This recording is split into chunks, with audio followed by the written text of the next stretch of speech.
Hello guys, నేను మీ Tej Goud. Subscribe చేసేసుకుని bell icon కొడితే మన టాపిక్లోకి అయితే వెళ్ళిపోతాం. అండ్ డోడా సైతేజ గారి కెరియర్లోనే అండ్ వర్ష డిసౌజా గారి కెరియర్లోనే ఇద్దరి కెరియర్లో బిగ్గెస్ట్ బ్లాక్ బస్టర్ అయిన వెబ్ సిరీస్ ఏంటంటే ఏమైనా ఉందా అంటే బ్యాక్ బెంచెస్. అండ్ వీళ్ళు తీసిన ఇండివిజువల్ వెబ్ సిరీస్ కూడా మంచి మంచి రెస్పాన్స్ వచ్చిన ఆడియన్స్ నుంచి అండ్ చాలా మంచి హిట్ అయినాయి. But compared to back benches ఏ వెబ్ సిరీస్ కొట్టలేడు, అంత రీచ్ వచ్చింది. అండ్ వీళ్ళకు ఫ్యాండమ్ రానికి కూడా మెయిన్ రీజన్ వచ్చేసి బ్యాక్ బెంచర్సే.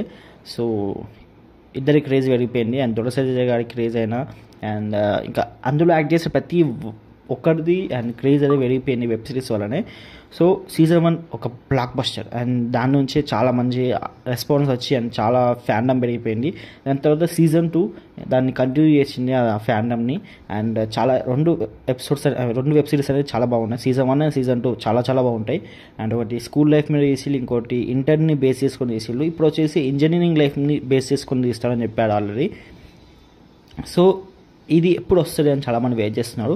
రీసెంట్లీ మనకు చిన్న వెబ్ సిరీస్ అయితే 7th ఎపిసోడ్ వరకు ఆగిపోయింది అండ్ 8th 9th 10th తీయలేదు. సో అది ఫైనాన్షియల్ ఇష్యూ వల్ల అని చెప్పాడు ఆల్రెడీ. సో వాళ్ళు తీసిన దానికి ప్రాఫిట్ రావట్లేదు అండ్ కొలాబరేషన్స్ కూడా అంత రాలేదు సో వెబ్ సిరీస్కి. సో దాన్ని స్టాప్ చేసిళ్ళు. సో చాలా చాలా బాధపడ్డాడు అండ్ కానీ ఆపలేకపోయాడు. అండ్ ఇప్పటివరకు ఒక వెబ్ సిరీస్ కూడా మధ్యలో స్టాప్ చేయలేరు. అలాంటిది దొరసెటజ గారు స్టాప్ చేసిళ్ళు. సో అది సాడ్ న్యూసే. ఎనీవేస్ మళ్ళీ బ్యాక్ పైన సీజన్ 3 తోట అయితే రాబోతున్నాడు. దీనికి చెప్పక్కర్లేదు ఎంత క్రేజ్ ఉందో. అండ్ కొలాబరేషన్స్ కూడా చాలా చాలా ఎక్కువగా వస్తాయి, కానీ కొంచెం టైం పడుతుందని చెప్పాడు. అండ్ టైం అయితే ఇంకొక 2 months టైం అయితే ఈజీగా పడుతుంది. ఎనీవేస్ మనకు జూన్ ఎండింగ్లో అయితే ఛాన్సెస్ ఎక్కువగా ఉన్నాయి. జూన్ ఎండింగ్లో తీస్తానందా స్టార్ట్ చేస్తాడు. సో మోస్ట్లీ జూలైలో అయితే రాబోతుంది బ్యాక్ బెంచర్ సీజన్ 3.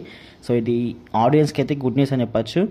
కానీ చాలా గ్యాప్ తీసుకుంటుందని చెప్పాలి. అండ్ ఇప్పటికే రావాల్సి ఉండే, బట్ దీనికి కావాల్సిన రిక్వైర్మెంట్ అనేది చాలా ఎక్కువగా ఉంటుంది అండ్ ఇన్వెస్ట్మెంట్ కూడా ఎక్కువగా ఉంటుంది, హ్యూజ్ ఉంటుంది. సో దీనికి ప్రాపర్ ప్లానింగ్ కావాలి. సో ప్రాపర్ ప్లానింగ్ ఉంటేనే ఇలాంటి వెబ్ సిరీస్ అనేవి తీయగలుగుతాడు. సో అంత బడ్జెట్ అండ్ కొలాబరేషన్స్ అన్నీ కావాలి కాబట్టి కొంత టైం పడుతుంది. సో ఇలాంటి పెద్ద పెద్ద వెబ్ సిరీస్కి ఎక్కువ టైం పట్టడానికి రీజన్స్ అవే, ఎందుకంటే huge budget and huge caste. So ఇలా చాలా చాలా ఉంటాయి. ఒక వెబ్ సిరీస్కి కావాల్సిన రిక్వైర్మెంట్స్ ఇవన్నీ కావాలి కాబట్టి టైం అయితే పట్టే ఛాన్స్ ఎక్కువగా ఉన్నాయి. మోస్ట్లీ అయితే మనకి జూలైలో అయితే రాబోతుంది. సో ఇది గుడ్ న్యూస్ అని చెప్పచ్చు. అండ్ ఇంకా బెస్ట్ అయితే జూన్ ఎండింగ్ వరకే వస్తుందంట. సో ఓకే గైస్, ఇంకా మన డౌట్స్ ఉంటే కామెంట్ సెక్షన్లో అడగండి. ఇంకా ఎక్కువ డౌట్స్ ఉంటే ఇన్స్టాగ్రామ్లో కాంటాక్ట్ అవ్వండి. దట్స్ ఆల్ గైస్, ఉంటున్నాం అది.